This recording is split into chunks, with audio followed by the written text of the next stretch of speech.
بدر کے میدان میں جو پہلی بڑی لڑائی پیش آئی امیر حمزہ کے کارنامے، اللہ، جس وقت ان کی تلوار لہراتی تھی اور جہاں وہ جاتے اور پہنچتے تھے دشمن کی جس صف پر وہ پرچے اڑا دیتے تھے،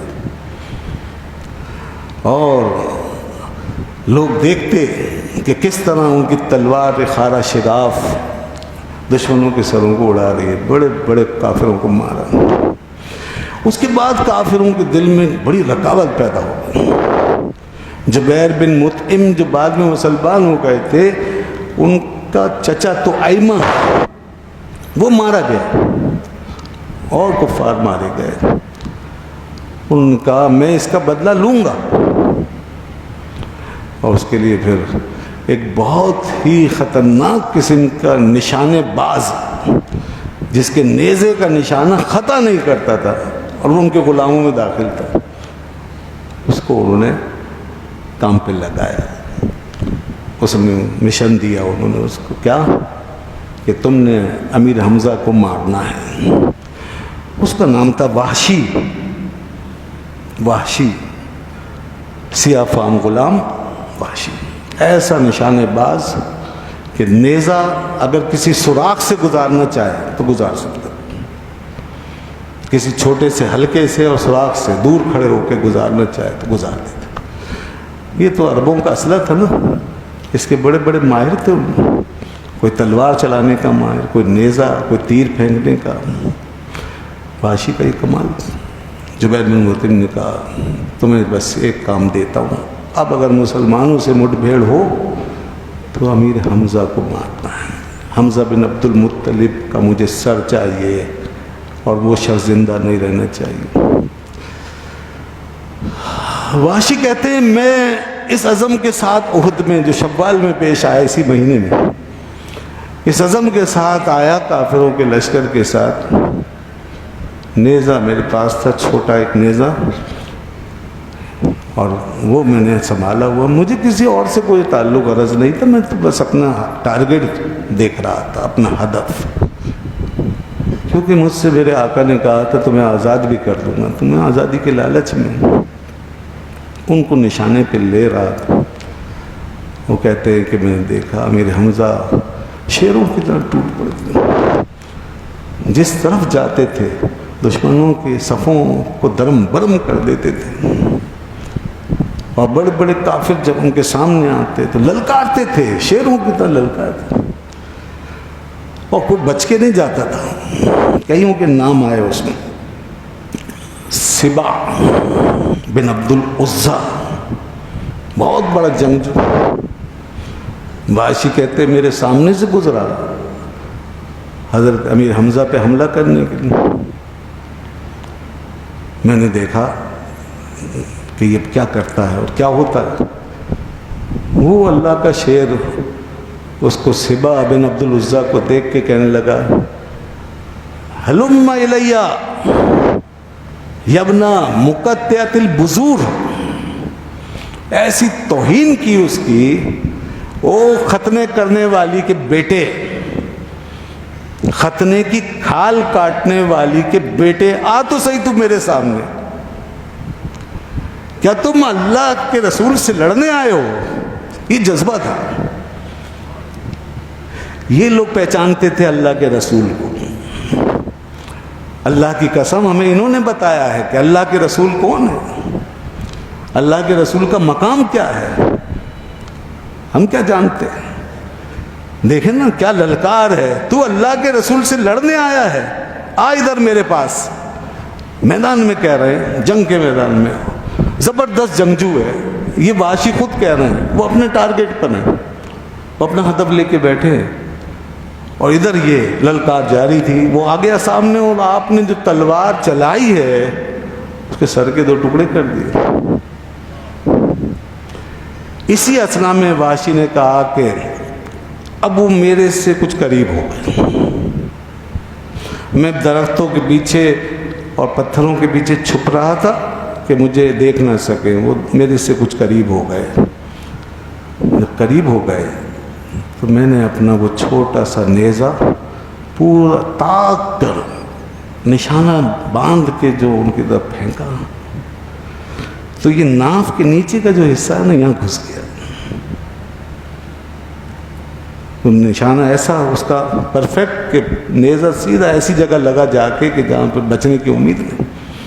ناف کے نیچے پیٹ کے اندر نکل گیا.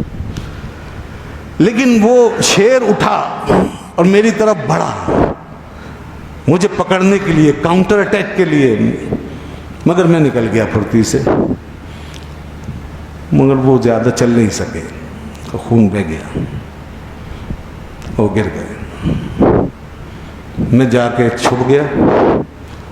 جب وہ ٹھنڈے ہو گئے تو میں نے آ کے اپنے نیزہ نکال لیا. اس طرح رسول اللہ صلی اللہ علیہ وسلم کے چچا شہید ہو گئے. یہ قربانیاں ہیں. اور اتنا ہی نہیں ہوا، پھر ہند آئی خاتون، اس نے آپ کے اعضا کاٹ کر کے، آپ کا کلیجہ نکال کے اس کو چبایا. آپ کے اعضا کاٹے اور آپ کا کلیجہ چبایا. آپ کے کان اور آپ کے اعضا اور دیگر چیزیں پرو کے دھاگے میں ہار بنا کے وہ گلے میں پہنے. اللہ اللہ، کیسی کیسی قربانیاں ہیں. تو دوستو، دین ان قربانیوں کے بعد ہم تک پہنچا ہے. پلیٹ میں رکھ کے ہمیں نہیں مل رہا ہے. بہت بڑی باتیں ہیں یہ، بہت عظیم قربانیاں ہیں یہ. اور یہ رسول اللہ صلی اللہ علیہ وسلم کے اصحاب و اہل بیت کی قربانیاں ہیں. وہ رسول اللہ صلی اللہ علیہ وسلم کے وہ پیارے جن کو حضور اپنے قلب و جگر کے قریب رکھتے تھے، جن کو دیکھ کر آنکھیں ٹھنڈی کرتے تھے، وہ جن سے رسول اللہ صلی اللہ علیہ وسلم کو محبت تھی، مگر اللہ کی راہ میں قربان. اللہ اللہ. اور اس کے بعد پھر ہوا یہ کہ جنگ ختم ہو گئی. مسلمان عہد میں آپ کو معلوم ہے، عہد کی لڑائی میں مسلمان جیت رہے تھے، مگر ایک غلطی ہو گئی کچھ لوگوں سے، جنہوں نے دستہ چھوڑ دیا.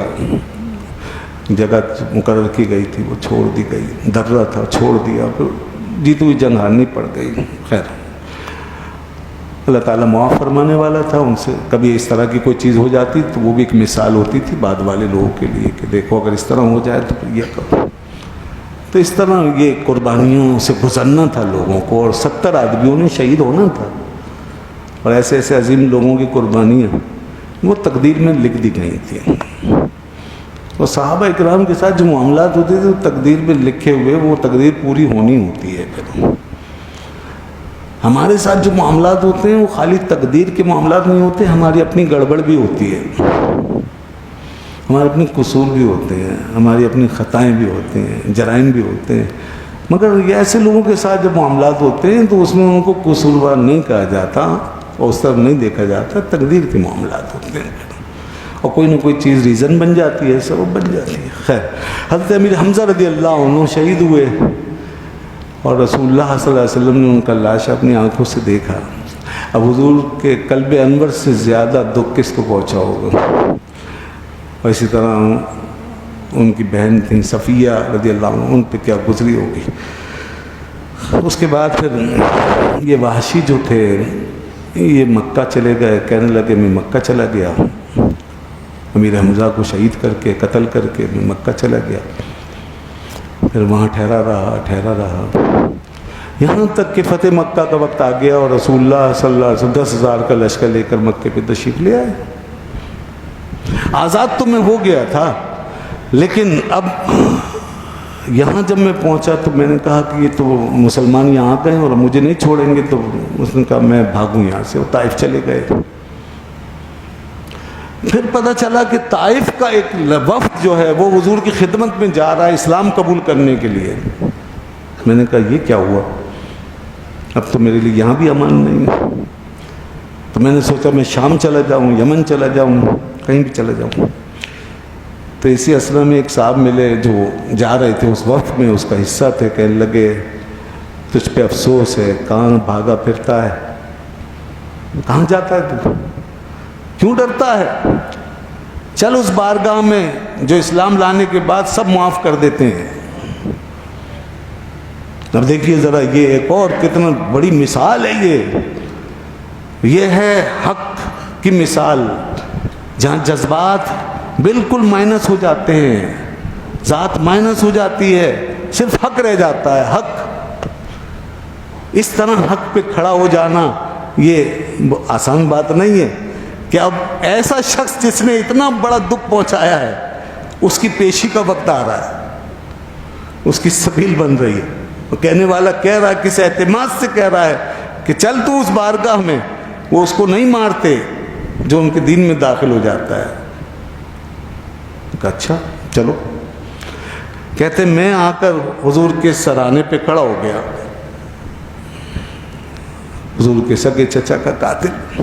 دنیا کا کوئی بادشاہ ہوتا نا، خدا کی قسم کوئی اور جرنیل ہوتا، کوئی بادشاہ ہوتا تو اس کو ٹکڑے ٹکڑے کر دیتے، میرے چچا کو مارا، اس چچا کو جس نے اتنی قربانیاں دی، تو اس قابل ہے، تیری شکل اس قابل نہیں۔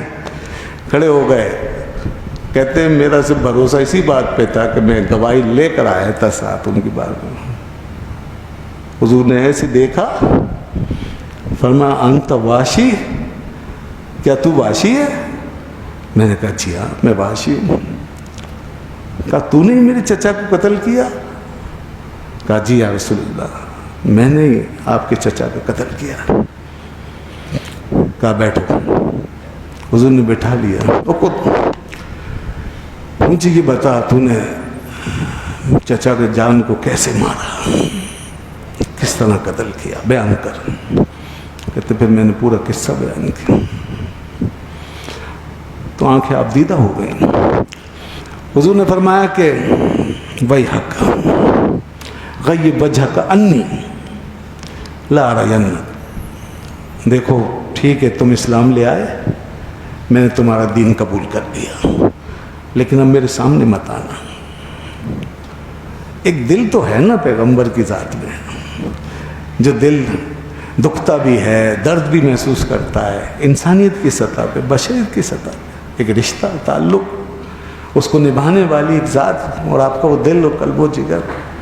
تو اس لیے فرمایا کہ بشری تقاضے کے تحت اے واشی جب تو میرے سامنے آئے گا تو چچا کا غم تازہ ہو جائے گا، لہذا غیب وجہ کا انی، میرے سامنے مت آنا۔ کہا ٹھیک ہے جیسے آپ کا حکم۔ معاف کیا، جانے دیا، اسلام قبول کر لیا، چلے گئے۔ کہتے ہیں اس کے بعد پھر میں بس کوشش کرتا تھا یہی کہ حضور کی نظر مجھ پہ نہ پڑے، جیسے آپ نے فرمایا تھا کہ آپ کا دل دکھی ہو جائے گا، میں اس طرح رہتا، میں حضور کو دیکھتا تھا مگر حضور مجھے نہیں دیکھتے، میں اس طرح رہتا تھا کہ حضور مجھے نہ دیکھے جیسے آپ نے فرمایا تھا۔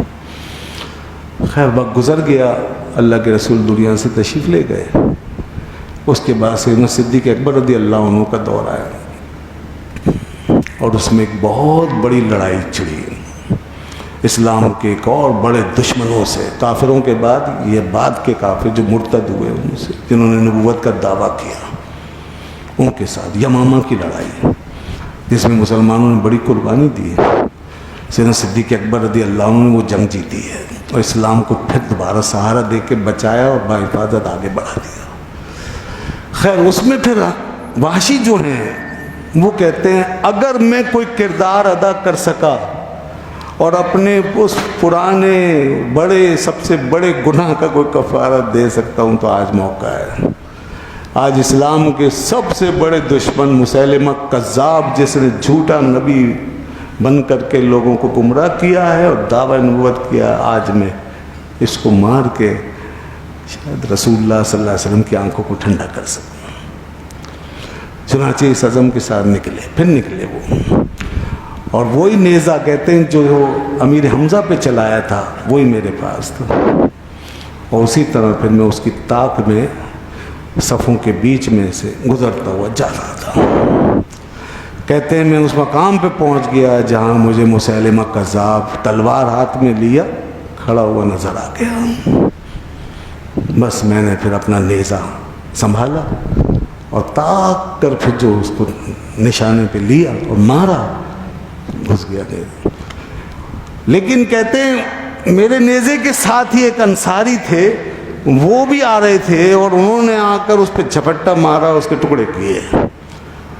کہتے ہیں میں نے نیزہ مار دیا تھا، اب دیکھیں ذرا کیسے مطلب انصاف سے بات کرتے تھے لوگ، کتنے صاف گو تھے، کوئی ادھر ادھر کا کریڈٹ لینے کے چکر میں نہیں. کہنے لگے جن لوگوں سے بات کر رہے ہیں، دیکھو اللہ ہی بہتر جانتا ہے کہ میرے نیزے سے وہ مرا تھا یا اس انصاری کی تلوار سے مرا تھا، لیکن میں نے جو کام کیا اگر وہ میرے نیزے سے مر گیا ہے اور اسی سے مرا ہے اور میں نے اسے مارا ہے، تو میں یہ سمجھتا ہوں کہ میں نے ایک دنیا کے بہترین شخص کو مار کے اگر بڑا گناہ کیا رسول اللہ کے چچا کو، تو اس کے بدلے میں نے دنیا کے بدترین شخص کو مار کے اس کا کفارہ ادا کر دیا.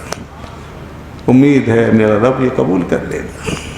اگر ادھر بہترین آدمی مارا گیا میرے ہاتھ سے، تو یہ بدترین آدمی بھی میرے ہاتھ سے مر چکا ہے.